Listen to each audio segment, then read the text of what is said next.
नमस्कार, आप देख रहे हैं मेरा यूट्यूब चैनल खबर अच्छी है। आज मैं एक ऐसे मुद्दे पर बात करने वाला हूं जो कि बहुत ज़्यादा कड़वा है, बहुत ज़्यादा कड़वा। बहुत सारे लोगों को मिर्ची लगेगी, बहुत सारे लोगों को लोग मुझे बुरा भला भी बोल देंगे, लेकिन मैं इस विषय पर बात ज़रूर करूँगा। ठीक। अब बहुत सारे लोग बोलेंगे कि मैं किसी पार्टी का आदमी हूँ या ये हूँ। भाई देखो, मैं आपको पहले वीडियो शुरू करने से पहले बताता हूँ, मैं किसी पार्टी का आदमी नहीं हूँ। मैं सिर्फ एक नॉर्मल इंसान हूँ, एक छोटा सा इंसान हूँ। लेकिन मेरा वीडियो बनाने का मकसद ये है कि मैं आप सब लोगों तक को ये जानकारी दे सकूँ और अपनी बातें सरकार तक पहुँचा सकूँ। ठीक। और उसमें आप मेरा साथ देंगे, आपको साथ देना बहुत ज़रूरी है। तो आज अब मैं आता हूँ बात पॉइंट पर, कि बात मुद्दे की है क्या। वो बात ये है कि हमारे देश में ना बहुत सारे जाति, हिंदू, मुस्लिम, सिख, ईसाई, दुनिया भर की कहानियाँ होती हैं। दुनिया भर के धर्म पैदा हो रखे हैं। आज मैं आपको एक चीज़ स्पष्ट कर देता हूँ अपने इस वीडियो के माध्यम से। सबसे पहले तो कि मेरे मेरे अपने मानने में, मेरी अपनी सोच में, इस दुनिया में ना कोई धर्म है ना कोई जाति है। धर्म सिर्फ एक है, वो है इंसानियत का सनातनी धर्म। सनातन धर्म का मतलब सबका धर्म, सर्व धर्म। सनातन का मतलब होता है सबका धर्म, सारे हर इंसान का सनातन धर्म है। और सनातन धर्म ये कहता है कि कोई कहीं से कैसा भी इंसान आ रहा है, उसको गले लगाना होता है। सनातन धर्म में कोई भी आ सकता है। और मैं आपको बता दूं, उससे पहले भी आपको स्पष्ट कर देता हूँ, आप वेद, शास्त्र, पुराण, कोई पुरानी चीज़ पढ़ लेना, उसमें सिर्फ एक ही धर्म है, सनातन धर्म हर इंसान का। आपकी बात मैं मानता हूँ, आपकी भावनाओं को ठेस पहुँच रही हो, लेकिन मेरा इस वीडियो के माध्यम से किसी की भावना को ठेस पहुँचाने का मतलब नहीं है। मैं सिर्फ आपको ये जानकारी देना चाहूँ कि इस दुनिया में सबसे पहला धर्म होता है इंसानियत का और सनातनी धर्म। दूसरा जाति होती है सिर्फ एक, वो होती है इंसान की। ठीक। इंसान एक जैसा ही दुनिया में आता है। किसी भी जाति धर्म का बच्चा ना अलग रूप लेकर नहीं आता, चाहे वो किसी भी जाति धर्म का है। वो कोई अलग रूप नहीं लेके आता, वो एक जैसा ही होता है। अगर बच्चे को पैदा होने के बाद आप अदला बदली कर दो तो कौन पहचान पाएगा कि इसमें ये हिंदू का है, ये मुस्लिम का है, ये सिख का है, ये ईसाई का है, ये किसी और मजहब का है। जाति धर्म होते क्या चीज़, जाति धर्म ये मजहब बने हैं। पहले कबीले हुआ करते थे। मैंने अपने एक पिछले वीडियो में आपको बताया था कि पहले एक कबीले हुआ करते थे, जो कि आज जाति धर्म बने हुए हैं। वही कबीले अपने कबीले में अलग अलग अपनी प्रथाएं चलाते थे। कोई कैसे बोलता था, कोई कैसे रहता था, कोई उसके अपने एक तौर तरीके हुआ करते थे किसी भी काम को करने के, शादी ब्याह किसी भी काम करने के लिए। वैसे ही ये आगे चल के यही कबीले मजहबों में तब्दील हुए, मजहब बने इनके अलग अलग। उन्हीं मजहबों से धर्म बन गए, जातियां बन गईं। ये मेन ये है यहाँ से। और वो हुआ क्यों? वो हुआ लोगों को अपनी राजनीति के हिसाब से। ये पहले से चलता आ रहा है, लेकिन इसको ख़त्म करना बहुत ज़रूरी है। अब ये आप बोलेंगे यार ये इंसान कौन होता है खत्म करने वाला? भाई मैं कोई नहीं होता हूँ, मैं एक नॉर्मल सा इंसान हूँ। सिर्फ अपनी जो मेरी दिमाग की कोई बात है उसको मैं आपके सामने रख रहा हूँ।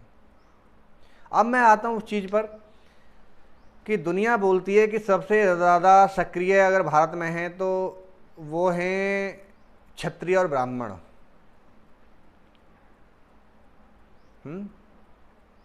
अब बात आ जाती है हिंदू की। जितनी हमारी जातियां बटी हुई हैं ना, सब हिंदू हैं। वो किसी भी जाति से है, वो सब हिंदू हैं। अब पॉइंट आता है हिंदू और मुस्लिम का, क्योंकि हिंदू तो सारी जातियां हो गई। अब बचा क्या? हिंदू और मुस्लिम। तो आज मैं आपको स्पष्ट कर देना चाहता हूं कि भारत में, मैं अभी ताज़ा बात आपको बताता हूँ कि जब से लॉकडाउन लगा है, जब से हमारे भारत सरकार ने ये किया है कि ये फ्री की वो फ्री, ये फ्री वो फ्री, तो आज मैं सब लोगों से कहना चाहूँगा, अगर इस योजना का सबसे बड़ा फ़ायदा किसी को हुआ है तो वो सबसे बड़ा हमारे मुस्लिम भाई बहनों को हुआ है। ऐसा देखो, दिल से बात कर रहा हूँ मैं, और आप भी दिल से सोचना। दुनिया भर की बातों में मत जाओ या किसी के कहने में कुछ मत बोलो। जो सच है, जो आपके परिवार में है, आप अपने परिवार की तरफ देख के बोलो। सबसे ज़्यादा बड़ा फ़ायदा हुआ है हमारे मुस्लिम भाइयों को और उन मुस्लिम बहनों को। दूसरा, शुरू से जो चलता आ रहा है आज तक, इतिहास गवाह है, और मैं इसके पूरे सबूत भी आपको दे सकता हूँ कि शुरू से ही फ़ायदा जो हुआ है सरकारी योजनाओं का, वो जिनको हम लोग बोलते हैं ना, हमारी सरकार बोलते हैं पिछड़ी जाति।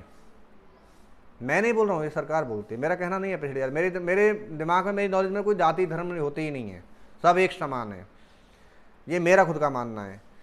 सबसे ज़्यादा फ़ायदा हुआ उन लोगों को जो जिनको लोग बोलते हैं पिछड़ी जाति, समझे। अब मैं एक चीज़ और आपको बताना चाहूँगा इस वीडियो के माध्यम से कि हमारे देश में एक बहुत बड़ी गंदी आवाज़ उठी थी कि भारत में ना हमारे मुस्लिम भाई बहुत परेशान हैं, उनको सताया जाता है, उनको डर लगता है, उनको डर लगता है भारत में रहने से। मैं किसी का नाम नहीं लूँगा, एक हमारे बहुत बड़े पद पर एक इंसान थे, तो जब तक उनका कार्यकाल रहा उस पद पर, जब तक उनको कोई डर नहीं लगा, वो बढ़िया बढ़िया से आराम से रहते थे, अपने पद का अच्छा उपयोग कर रहे थे वो। और जैसे ही उनका कार्यकाल ख़त्म हुआ, ख़त्म होने के बाद वही इंसान बोलते हैं कि भारत में मुसलमान डर के रहता है, मुस्लिम को डर है भारत में रहने। यार, जब तक तुम पद पे थे, जब तक आपको डर नहीं लगा, ना किसी मुस्लिम भाई को डर लगा।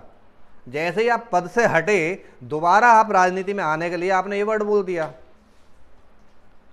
अगर मैं आपको एक चीज़ बताता हूँ, देखो मैं किसी के विरुद्ध में नहीं हूँ, हमारे जो मुस्लिम भाई हैं वो भी हमारे भाई हैं, लेकिन मैं आपको एक चीज़ बताता हूँ, अगर भारत में मुस्लिम को खतरा होता, मुसलमान भाइयों को, अगर भारत में की सरकार की ऐसी मंशा होती कि सारे मुस्लिमों को हटाना है यहाँ से, तो पहली बात तो ये कि जितने बांग्लादेशी या बाहर के देशों से या रोहिंग्या जिनको हम लोग बोलते हैं, वो हिंदू नहीं है, वो सब मुस्लिम भाई हैं हमारे।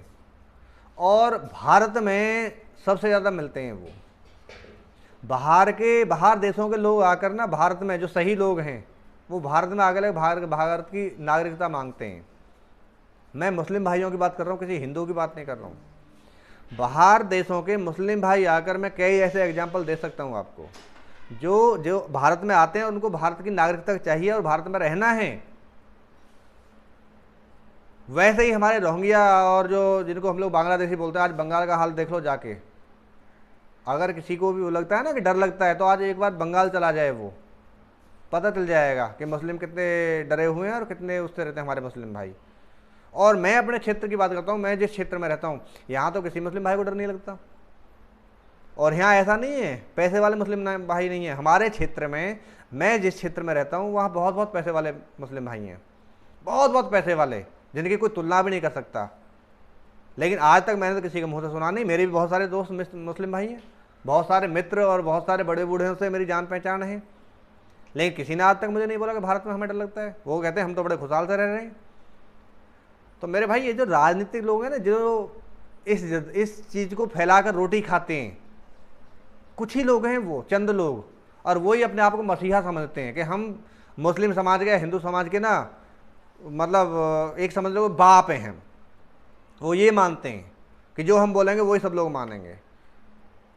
अगर मुस्लिम डरा हुआ होता तो हमारे भारत में ही, कि मैं किसी का नाम नहीं लूँगा, एक इंसान ने बोला था कि 15 मिनट के लिए पुलिस हटा दो भारत देश में से, 15 मिनट के लिए सिर्फ प्रशासन हटा दो, फिर हम आपको बता देंगे कि हम क्या हैं।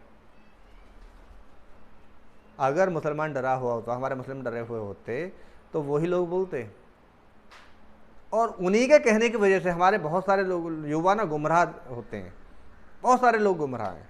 लेकिन आज मैं आपको एक स्पष्ट कर दूं, उन धर्मगुरुओं, वो जितने भी धर्मगुरु बने हुए हैं ना, जो अपने आप को बाप समझते हैं, उनको मैं एक चीज़ बता देता हूं। अब हमारे भारत का हर जाति धर्म, हर जाति वर्ग और हर युवा और खासकर मुस्लिम भाई बहुत समझदार हो चुके हैं। वो आपकी बातों को समझ चुके हैं, ठीक। अब वो मुस्लिम भाई, हमारे जितने मुस्लिम भाई हैं, आपकी बातों में नहीं आने वाले। बहुत ही ऐसे चंद लोग हैं जो आपकी बातों में आ जाएंगे, ज़्यादा लोग नहीं हैं। इसलिए अब आप भी ना कमाना शुरू करें, रोटी मेहनत की खानी शुरू करें, ये चीज़ें छोड़ दो, बहुत जल्दी ये सब खत्म होने वाली है।